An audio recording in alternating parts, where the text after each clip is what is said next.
રાજ્યમાં ગ્રામ પંચાયતની ચૂંટણીનું મતદાન યોજાઈ રહ્યું છે। ગ્રામ પંચાયતની ચૂંટણીમાં મતદારો પોતાની નૈતિક જવાબદારી ભજવી રહ્યા છે।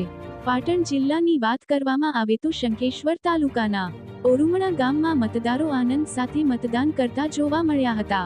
પાટણ જિલ્લામાં ઓરુમણા ગ્રામ પંચાયતની ચૂંટણીમાં શાંતિપૂર્ણ વાતાવરણમાં મતદારો મતદાન કરી રહ્યા હતા। ઓરુમણા ગામમાં લોકશાહીના પાવન પર્વને મતદારો મતદાન કરી સાર્થક કરી રહ્યા હતા। જોતા રહો JJC news. Editor Jagdish Shah, Patan.